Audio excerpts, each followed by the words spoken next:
Assalamualaikum warahmatullahi wabarakatuh. Perkenalkan, nama saya Maharani Ninik Pangestu dengan nomor NIM 19330023. Nama saya Nurul Maulia dengan NIM 19330024.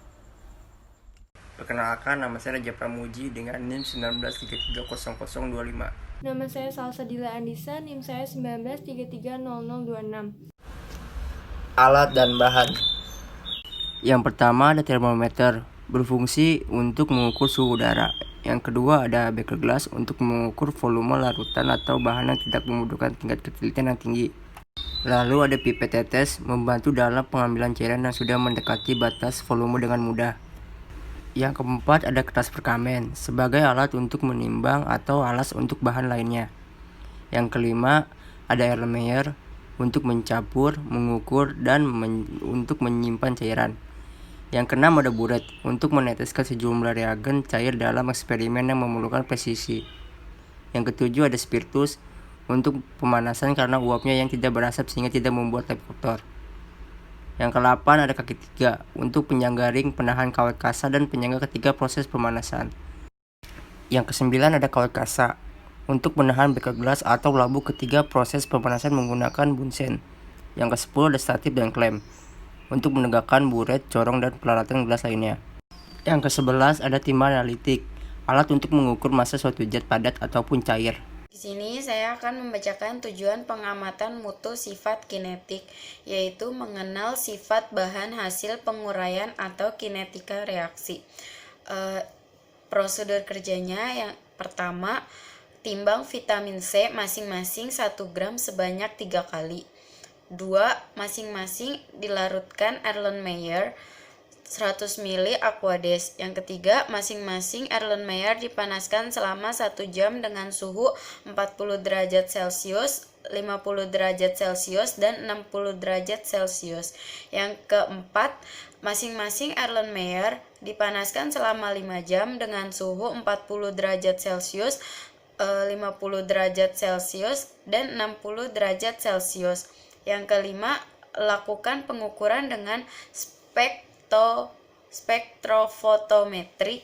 Yang keenam, amati perubahan kadar dan tiap suhu dan membuat grafik. Di sini saya akan menjelaskan kadar vitamin C berdasarkan suhu dan data serapan yang telah disediakan. Data rata-rata serapan pada waktu 1 jam.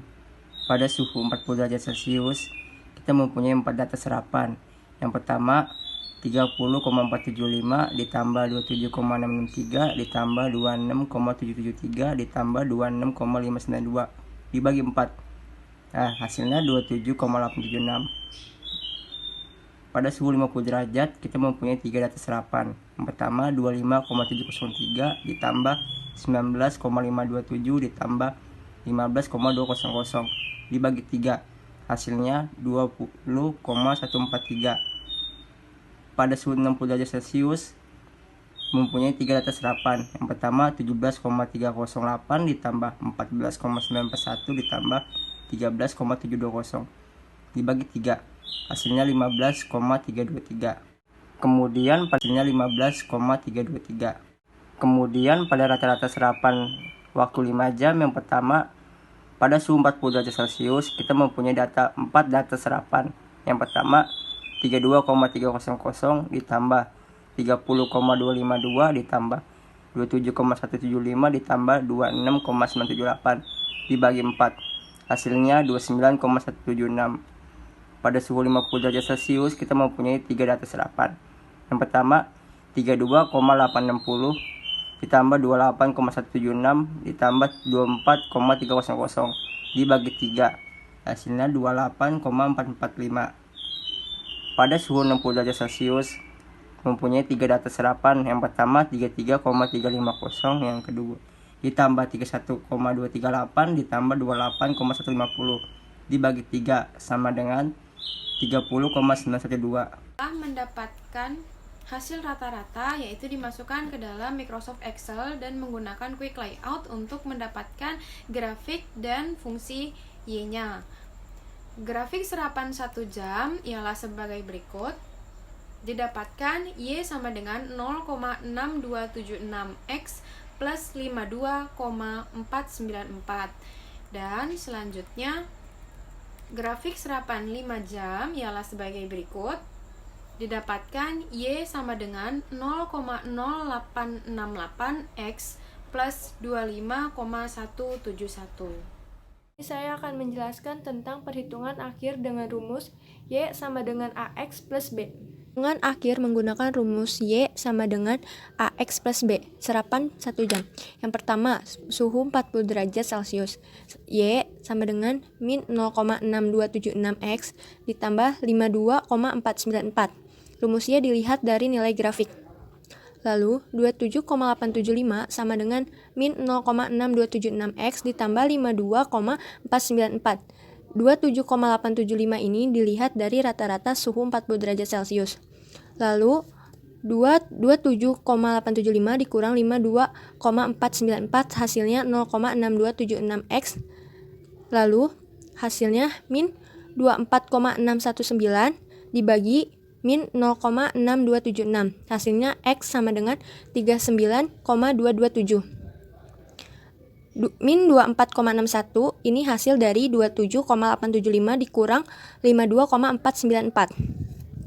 Pada suhu 50 derajat Celcius, rumus Y-nya masih sama. Nilai rata-rata dari suhu 50 derajat Celcius adalah 20,143. Hasilnya min 32,351 dibagi min 0,6276. Hasilnya X sama dengan 51,547. Yang ketiga, pada suhu 60 derajat Celcius, rumus Y-nya masih sama. Nilai dari rata-rata 60 derajat Celcius adalah 15,323.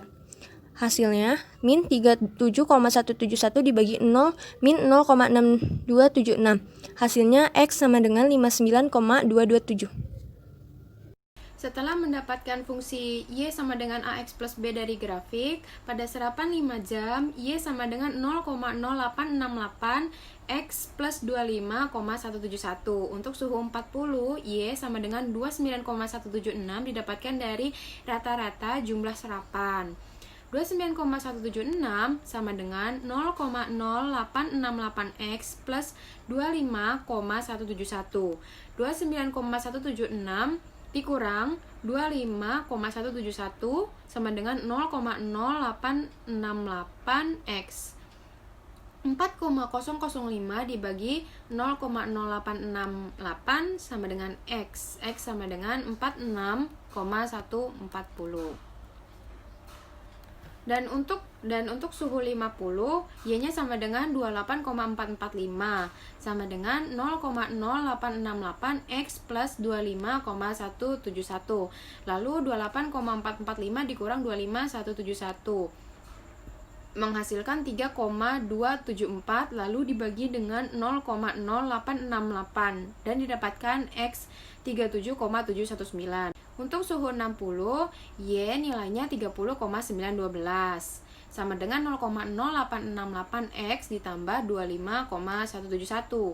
30,912 dikurang dengan 25,171 hasilnya 5,741, lalu dibagi 0,0868 dan mendapatkan X 66,1406. Kesimpulannya setelah melakukan perhitungan pada data praktikum ialah semakin tinggi suhu maka semakin cepat laju reaksinya.